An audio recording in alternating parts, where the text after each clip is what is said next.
Strategist PR, La Jolla Writers Conference. And also, Richard is one of the many recipients of to be pulled from YouTube. The interview that we did last week with Richard Kuritz, we posted on our YouTube channel, and YouTube decided they're done with Richard. They pulled the video off of YouTube of last week's discussion with Richard Kuritz. So we go to Richard Kuritz, who's going to go for week number 2 of getting his video pulled off YouTube. How are you, sir? Well, are you looking at the picture? Yes. That's part of it. For the folks in the radio audience, Richard has put 2 stickers on his glasses. You'll have to go to JiggyJaguar.com and look at this. I got my COVID-19 vaccine, and then he got his other COVID-19 vaccine. He's got both stabs. So, Rich, give us your take on what happened with your COVID vaccine. Okay. Let me give you the overall view here, and I'm going to start out with something that will immediately get me taken off of YouTube. Yes. And that is, thank you from the bottom of my heart on behalf of myself, my family, and my friends, to our former president, Donald J. Trump, for initiating and following through on Operation Warp Speed. Thank you. I don't care what anybody says, we would not have this vaccine now if it were not for him whipping and beating those people and getting it in place. Yes. And funding it. Yes. Thank you. And everything everybody else says about distribution is, well, if he had the army distributing it, everybody'd have it by now. Yes. But luckily, after a lot of kicking and screaming and fighting with online sites that worked far less efficiently than Amazon.com, we were able to get our initial vaccination a few weeks ago. And then we helped several other friends get it. One of whom, giving you a kind of an overview on things, one of whom is my age, a Navy veteran, and a cancer survivor who was turned away because somebody didn't read the age regulation correctly. Wow. Yeah, so he had to go back again. So, bureaucrats make mistakes when they don't pay attention. And today, again, getting online, and a lot of these people are volunteers, and God bless them for volunteering. These were volunteers for the Sharp healthcare system, who are volunteering to do the administrative tasks and cattle driving tasks of moving the crowd around. And the one who checked us in neglected to mark on my card that I was getting my second, so I had to go back through the Disneyland ride chain twice. But in any event, got through it, awesome. Got out, and I'm waiting to see what the effects of the second shot will be, which they're reputed to be far more affective on people than the first shot. Everybody's different. My first shot, I had, a little bit of discomfort, and that was it, for a few hours here and there. And the second shot, friends of mine, 30 years my junior, have said it's knocked them down for 2 days. But you know what? 2 days is better than a hospital stay trying to save your life. Yes. So you have to picture this scene. It's in just south of San Diego, and there's a big shopping center where there used to be a Sears, and now it's just a big cavernous open space that they're using. And out in the parking lot and back is maybe about 3,000 people that have been lined up, and they're lining them up according to first shot and time of appointment. Mine was was a second shot at 10:20. So we actually got in there at about 10:30, 10:32, which really wasn't bad considering all the moving around that was done. But you had this collection of thousands of people, almost socially distanced, all wearing masks, and all sharing a level of anxiety, fear, and relief.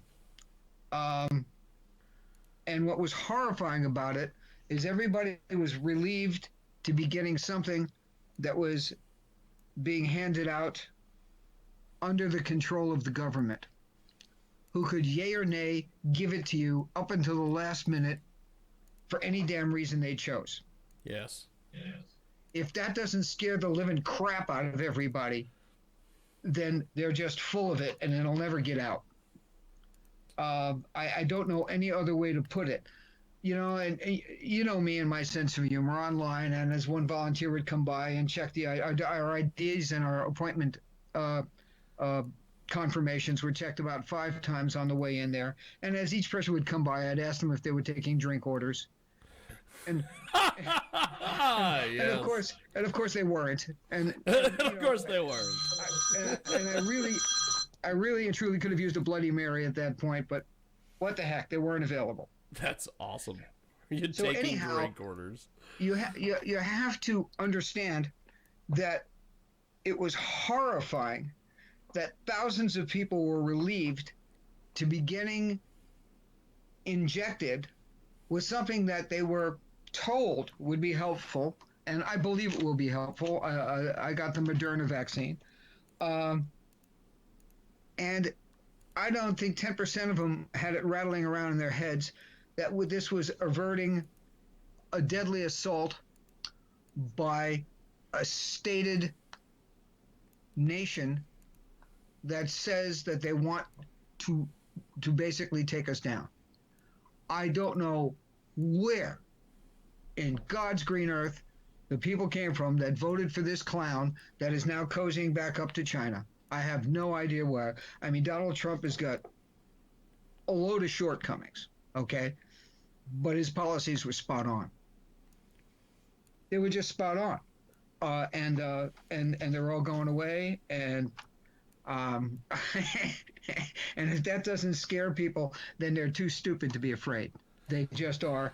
And I'm watching these people being led around, and I'm seeing in my mind the vision of people being led around to go to the boxcars in Nazi Europe, and watching people being led around to be on the bread lines during the Depression in the U.S., and watching people being led instead of people being able to lead themselves.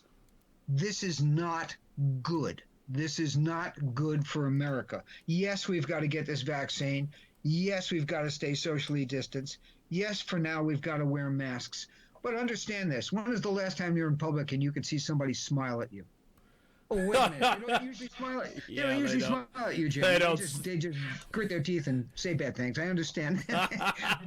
Yes. But in all seriousness, when's the last time you were able to look somebody in the eye and say good morning or smile at them? This is not healthy. If this doesn't drive people apart, if this moronic commissioner and I will identify her as an African American female in somewhere in Florida, I believe it's in Manatee County, turned around and said that it's racist for the governor of Florida to be giving the vaccine to rich white people first instead of to African Americans. Sorry, I'm not rich, and I'm only partly white because my DNA says it's from all over the place. Yes. So, you want to keep splitting people apart. You want to make people go back to the 1930s and 40s where they distrust and hate people of color. You just keep saying it's okay for them to be out in the street spitting at the cops and breaking windows and looting. You just keep saying that that's okay. And that's all right, and you're going to convince everybody that these are lesser human beings, if human at all. Yep. You come out like our happily departed ex-president Obama and start out with the cops are stupid, and you've laid the groundwork for that snowball of crap to come down the hill to get it to where it is now, where they're blaming every cop for every stupid thing that individual cops might have done. It's frightening. It's almost humorous, but it is what we have right now. And there I am on a line for 2 hours this morning, like being at Disneyland, only without a ride.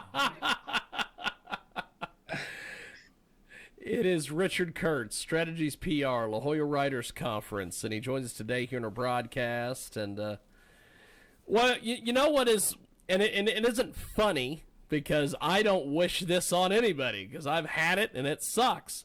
But you bring up the fact that you got the COVID vaccine. Well, I got an email earlier this week from our good friend, the doctor, Jay Izzo. He apparently has COVID. Yes, he does. And he said it ain't no joke. No, it's no fun. It is not a bad case of the flu. It is a horrific, life-threatening influenza. And I've got to send him an answer and telling him how that we wish him well. Because he, wow, I did not expect to get that. You know, you think of Jay Izzo and you think, okay, this is a guy that basically moves mountains on a regular basis. Yes, and, when he walks around, he's theoretically moving a mountain.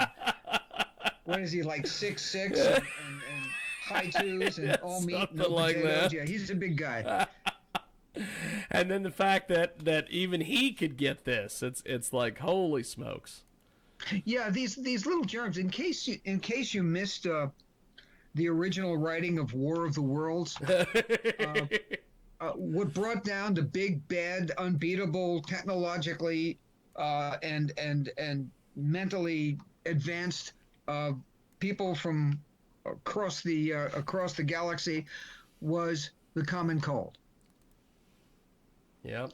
Them little tiny germs. You know, they are the reminders of mortality, and mortality. If there is a shared experience we have as humans, it should be an awareness of mortality. Yes. It should be awareness that time is an irreplaceable commodity, and we need to use it wisely. And throwing rocks at other people doesn't make any sense.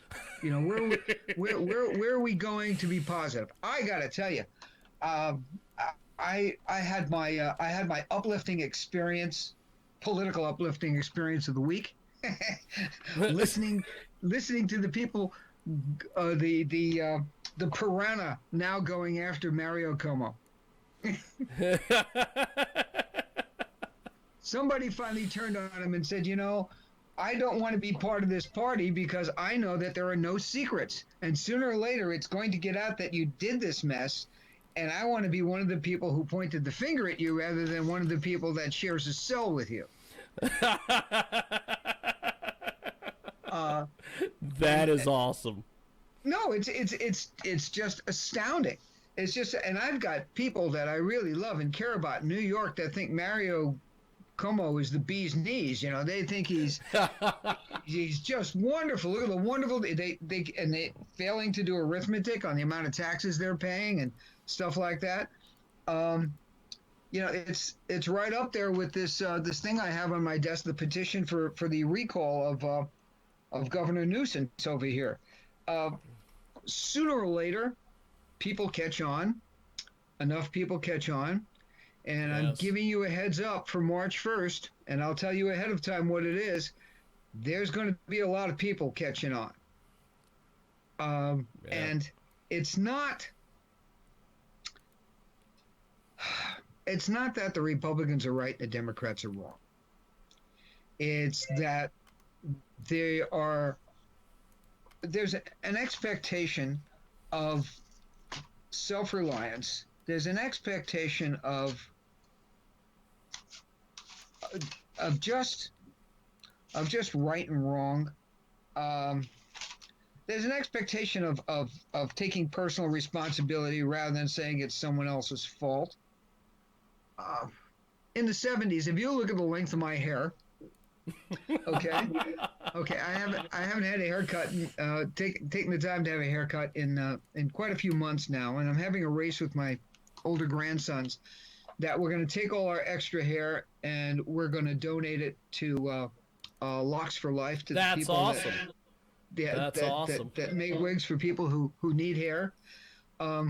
and for because they're being treated with chemotherapy and various other things.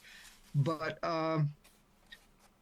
when my hair was longer than this, and in the 70s, I got thrown up against the side of as many police cars as anybody with a lot more melanin in their skin than I did. And so you were the hippies that the hard hats were beating the hell out of every day. well, and the funny part of it is I was a hippie with a wife and a kid and a house and a job, okay, and non taking drugs. So it was a whole lot of being able to see that just the way things looked weren't the way things were. Yes. And you wouldn't have thought of doing the things that people are doing today. And you know, we raised 3 kids. We got 6 grandkids now. It's quite an expansion, and I look at it and I think, what are they going to have to deal with that we didn't have to deal with? Yeah. You know, who are they not going to be able to hold a conversation with? Who, you know, where are they going to be able to go to school? Are they going to be able to get an education, or are they going to get an indoctrination? Well, it's always been, you got to placate the teacher to get the grade.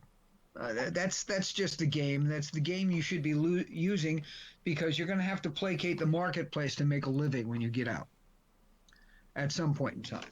Yeah. And unless you create and coalesce the marketplace like the late Rush Limbaugh.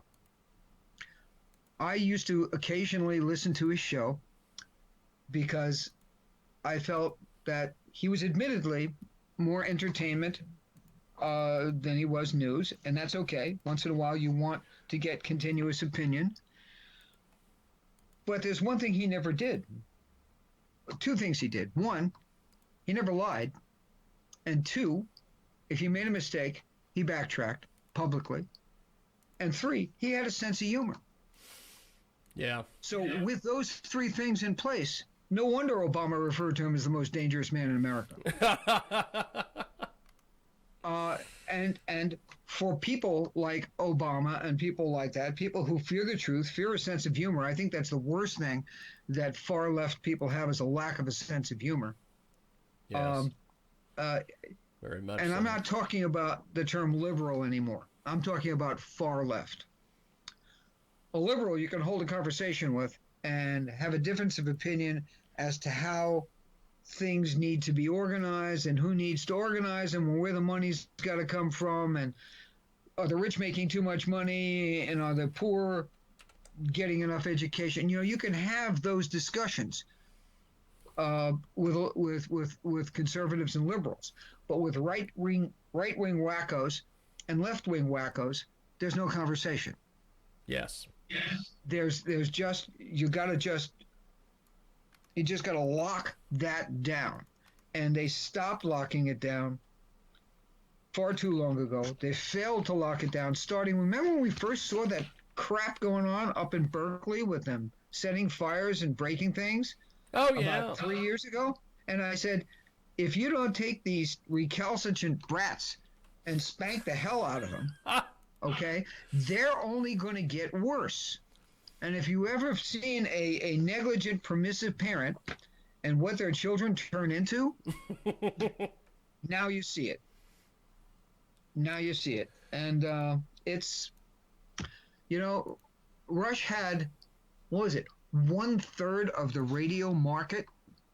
Yep. For 3 decades. He had, what, tens of millions of listeners. Yes. Better part of 90 million listeners on and off for 1/3 of the time that radio existed. Now, you might not like the guy's policies, you might not like his position, you might not like the way he presents things, you might do a lot of things, but these people that are saying, well, we're glad you're dead, and this, well, you know, yeah, I just sooner or later, sooner or later there's going to be an accounting. Not my job, but Godspeed, Rush. I don't know of anything bad that you did. And if you did, it was outweighed by your good. And don't we all wish that we could say that at the end? Well, Richard, I appreciate you making time for us today. I know that you are very active online with your writings and some of the other things. Where can people read some of your articles, my friend? Well, I've been busy putting together 2 books and a new website, so I haven't been doing a lot of articles. I've got some coming out. I will tell you where they will be coming out. And on a regular blog site, and on if people want to reach me about media, they can reach me at rkuritzmedia.com. They can reach me at through strategiespr.com. I'm not as active with them as I was, and they can reach me at richkuritz.com.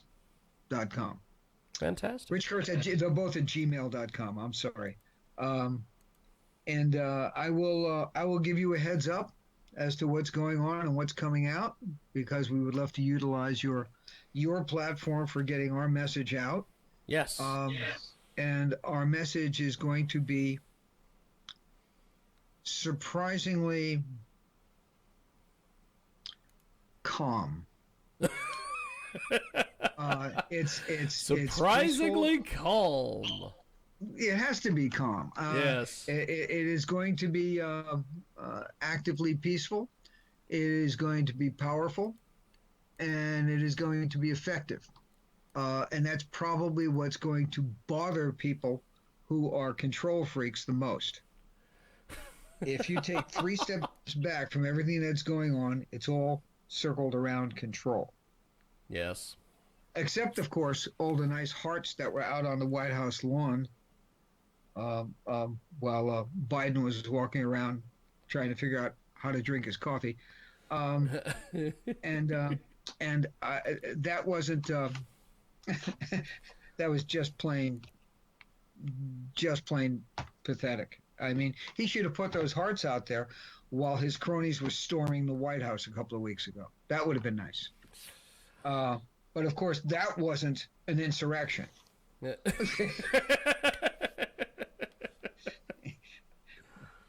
Right? That wasn't an insurrection. So, you know, it's all. Yeah, you gotta. If you don't laugh at this stuff, you have to take it seriously and laugh at it. And you have to really, really go back to something that we used to be able to do, and that's mock people that do idiotic things. Yes. And I guess the last round of it is somebody who wasn't Hispanic was starting a line of Mexican food or something like that. I caught it on TV early this morning. I'm not sure if that's what it was. And they were jumping all over them because they were being culturally appropriated. Oh my God, I always love that term. From now on, the only thing you're allowed to eat is white bread and peanut butter and jelly. That's right. It. You can't go out for a taco. You can't go out for a hamburger because it's named after a city in Germany. You can't go out and get a bowl of spaghetti or a pizza because that's Italian and you're not Italian. So we all have to go back to being individually tribal and not sharing anything, because otherwise we're appropriating someone else's culture. So ridiculous. Ridiculous? No. Sociopathic? I think that lines up. Yes. Well, Rich, I always appreciate your time, and I will talk to you next week. Thank you, sir. Hey, and thanks for the compliment of me getting pulled off of YouTube. I'm going to have to see what that was. Is that on your site? Can I go back and look at it? Yes. I am going to go see. I know whenever I upload videos, I always upload them to the Facebook page, and I put them on YouTube, and then I embed the YouTube onto our website. and I got a message from YouTube that apparently last week the segment we did was deceptive, and YouTube thought it was deceptive and decided that they were going to pull it off. So I am going to go to Facebook today, and I am going to and in fact, I'm going to do that because we have a pre-tape in our next segment. I'm going to take your segment that was pulled down that was deceptive, and I'm going to go re-upload it to Rumble, and then I'm going to embed that to the original post on JiggyJaguar.com, and then I will send you that link. So you can see. Would you do me a favor and forward that to me, and please forward the message you got from YouTube? I will. I will. I will. All right. I will send that over. I appreciate it, sir. Thank you. Thank you, my friend. Thank you. There he goes. Richard Kuritz, Strategist PR. La Jolla Writers Conference. We're going to take a brief